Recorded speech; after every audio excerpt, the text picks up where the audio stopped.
Assalamualaikum warahmatullahi wabarakatuh. Anak-anakku yang Pak Sigit cintai. Alhamdulillah pada kesempatan pagi hari ini kita diberikan kesehatan oleh Allah Subhanahu wa taala.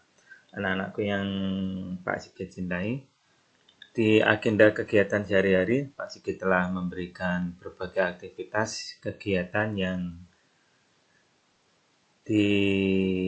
disarankan untuk anak-anakku untuk mengerjakan bangun pagi, kemudian sholat, mandi, makan, olahraga kecil, kemudian membaca Al-Quran dan sebagainya. Itu semua aktivitas-aktivitas keseharian yang kelihatannya sepele kecil, tapi kalau itu dilakukan dengan rutin, insya Allah akan menjadikan anak-anakku semua terbiasa melakukan kebaikan-kebaikan, dan insya Allah nanti di masa depan akan bisa memetik hasil dari kegiatan rutin yang selama ini mungkin disepelekan banyak orang, tapi justru itu yang akan membuat anakku semakin kuat.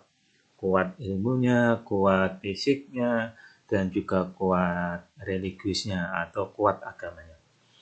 Pada kesempatan ini Pak Sigit akan menambahkan materi tambahan yaitu tentang makanan khas di tema 1, pembelajaran 1, 2, 3, 4, 5, 6. Itu ada di sana ada beberapa keanekaragaman. Ya, Pak Sigit di sini akan menambahkan tentang makanan khas. Di buku guru insya Allah sudah ada, di buku siswa anak-anakku belum mendapatkan. Maka pada kesempatan ini Pak Sigit akan memberikan materi tambahan tema 1, yaitu tentang makanan khas. Makanan khas ini gambarnya sudah ada beberapa makanan khas yang lezat, ini kekayaan dari Indonesia, ya, keanekaragaman makanan tradisional berasal dari budaya Indonesia yang disuguhkan oleh berbagai daerah di Indonesia. Beragam bahan, kemudian bentuknya, cara penyajian, dan cara pembuatannya. Oke, yang pertama nanti kita akan lihat bersama makanan-makanan khas yang ada di Indonesia. Yang pertama yaitu lempang kuning. Lempang kuning ini berasal dari mana? Kita mulai dari sisi sebelah barat dari Indonesia, yaitu dari Pangkal Pinang. Bahan utama dalam masakan lempang kuning ini adalah ikan. Lezat ya ikannya. Ikan tanpa bahan-bahan yang lainnya pun sudah terasa nikmat. Makanan yang sering disertakan dalam berbagai upacara adat ini merupakan makanan utama. Sepintu sedulang, yang berarti segala sesuatunya dikerjakan secara bersama-sama. Merupakan tradisi masyarakat Pangkal Pinang, di mana lempah kuning ini merupakan lauk pauk utama yang dimasak dan dimakan secara bersama-sama. Jadi Pak Sigit ingatkan pada anak-anakku semuanya, tolong kalau makan bersama keluarga ya, ada satu kesempatan atau satu waktu makan secara bersama-sama, yaitu makan sore, biar kita bisa berkomunikasi dengan ayah bunda dan kita bisa menyampaikan hal-hal yang mungkin itu masih mengganjal atau menjadi permasalahan dari anak-anakku semuanya, sehingga timbul rasa kasih sayang di antara keluarga. Ini penting karena sekarang untuk kumpul bersama ini ada sesuatu yang membuat kehidupan kita jadi harmonis. Maka anak-anakku semuanya, tolong kalau makan sore diharapkan untuk selalu bersama-sama dengan ayah dan bunda, dan ajaklah berkomunikasi ayah dan bunda, apapun yang dikomunikasikan. Oke, kemudian yang kedua, makanan apa ini? Kita lihat ya, ini kelihatannya ketan. Nah, ya ternyata ketan uli. Ketan uli ini berasal dari makanan khas Betawi yang dibuat dari beras ketan. Di kita juga ada ya, namanya ketan apa saya juga nggak tahu. Ini kita belajar bersama-sama. Ini ketan uli. Makna dalam pembuatan ketan uli ini melambangkan kekeluargaan atau silaturahmi yang terjaga antara keluarga. Ternyata zaman dahulu ini luar biasa ya, kekeluargaannya, kebersamaannya bersama keluarga. Karena keluarga ini adalah fondasi dalam membangun sebuah cita-cita kita bersama, termasuk cita-cita anakku semuanya. Maka Pak Sigit ingatkan kembali lagi, tolong jaga keluarganya, tolong jaga komunikasi di antara ayah, bunda, dan anak-anak, sehingga kebersamaan selalu terjalin di antara keluarga tersebut, sehingga kehidupannya keluarga tersebut jadi harmonis. Kebersamaan yang terlihat dalam proses pembuatan makanan khas ini adalah adanya pemisahan tugas ya. Jadi peran masing-masing orang berbeda dalam keluarga. Peran ayah, peran ibu, peran anak berbeda tetapi satu dalam satu keluarga ya, untuk membangun keutuhan keluarga, untuk membangun kebersamaan dalam keluarga sehingga keluarga menjadi keluarga yang harmonis. Pemisahan tugas dalam cara pembuatannya ini. Di sini para pria bertugas untuk menumbuk beras ketannya, sedangkan wanita melakukan tugas memasak ketan ulinya. Bahan-bahan pokok dari pembuatan ketan uli ini pun adalah memakai bahan lokal. Pengolahan yang baik menghasilkan makanan yang bercita rasa tinggi.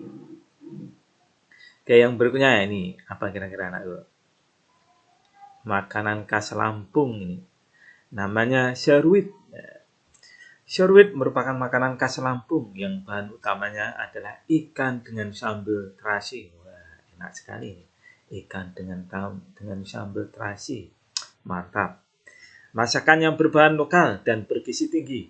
Nah, Lampung terkenal dengan berbagai tumbuhan yang cocok untuk lalapan, sehingga menjadikan seruit ini menjadi lebih bervariasi. Masyarakat Lampung dikenal dengan senang berkumpul atau silaturahmi, memerlukan makanan yang bisa dinikmati secara bersama-sama. Seruit inilah yang dijadikan makanan untuk disantap secara bersama-sama atau lebih dikenal dengan tradisi nyeruit. Tradisi nyeruit ini terus berlangsung secara turun-temurun dan menjadi budaya makan bagi masyarakat Lampung. Sekali lagi, bahwa ternyata kebersamaan, komunikasi di antara keluarga, silaturahmi menjadi sebuah penting, dan itu selalu dihadirkan dengan makanan. Maka saat makan bersama keluarga, jangan sampai kita bermain dengan gadget kita, tapi berhenti sebentar main gadgetnya, tinggalkan sebentar untuk ayah dan bunda, ajak komunikasi sambil menikmati makanan yang dihidangkan dalam keluarga itu. Ajak komunikasi apapun, mungkin masalah-masalah dihadapi Ananda atau kemudian ayah bunda bisa bercerita yang itu bisa membahagiakan atau membuat bisa tersenyum keluarga. Kita lanjutkan yang berikutnya, yaitu tumpeng. Tumpeng merupakan cara penyajian nasi beserta lauk pauknya berbentuk kerucut dan sering ditemukan saat upacara keagamaan atau upacara tradisional atau selamatan lainnya. Lauk pauk yang berjumlah 7 macam ini ya, melambangkan 7 pertolongan. Nah, semakin banyak lauknya berarti semakin banyak pertolongannya. Tumpeng ini bertujuan sebagai ungkapan rasa syukur kepada Tuhan secara bersama-sama. Tumpeng berwarna kuning mempunyai arti kekayaan dan moral yang luhur. Jadi ternyata makanan itu mengandung filosofi yang luar biasa ya. Kekayaan dan bermoral yang luhur. Nah, jadi anak-anakku semuanya, mari kita berusaha bersama-sama meningkatkan kekuatan religius kita, sehingga kita menjadi moral, menjadi anak yang bermoral, menjadi anak yang solih, sehingga menyenangkan hati orang tua kita. Sedangkan tumpeng putih dalam adat Jawa melambangkan kesucian dan biasanya disajikan dalam upacara sakral. Grebek Maulid Nabi sebagai tradisi Keraton Solo yang mengusung 4 tumpeng raksasa setinggi 3 meter. Dan biasanya dinanti oleh ribuan warga yang ingin berebut isi dari tumpeng raksasa tersebut.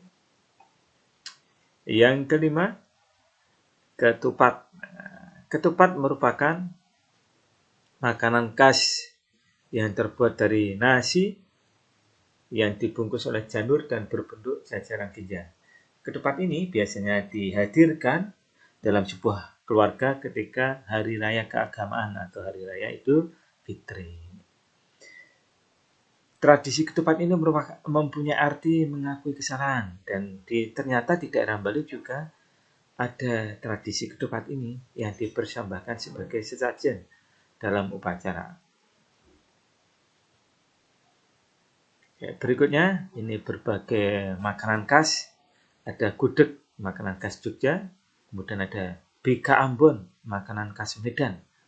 Saya kira bika Ambon itu dulu berasal dari Ambon, ternyata ini berasal dari Medan. Nah, ini pengetahuan baru buat Pak Sigit, juga buat anak-anakku semuanya.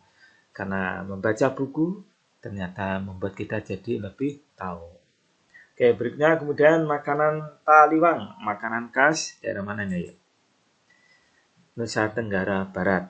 Oke, kemudian ada soto Banjar, makanan khas Kalimantan Selatan. Ini juga saya kira dari Banjar, Jawa Barat ya, berbatasan dengan Jawa Tengah. Ternyata bukan, ini berasal dari Kalimantan Selatan. Kemudian berikutnya sop ikan jantung pisang. Ini tulisannya sup ya, bukan sop. Sup ikan jantung pisang, makanan khas Sulawesi Selatan. Kemudian yang berikutnya kue sagu, makanan khas Papua Tengah. Ini makanan pokok dari Papua yaitu sagu. Demikian makanan khas yang berasal dari berbagai budaya Nusantara. Semoga menambah pemahaman dan pengetahuan kita di pembelajaran tema 1 ini. Terima kasih, selamat belajar, semoga diberikan kesehatan dan selalu berusaha terus untuk menjadi orang yang sukses. Biasakan dengan kebiasaan yang baik, dengan cara apa? Dengan cara membangun kebiasaan yang kita lakukan seperti yang tercantum atau terdapat dalam agenda kegiatan harian yang Pak Sigit bagikan. Terima kasih. Assalamualaikum warahmatullahi wabarakatuh.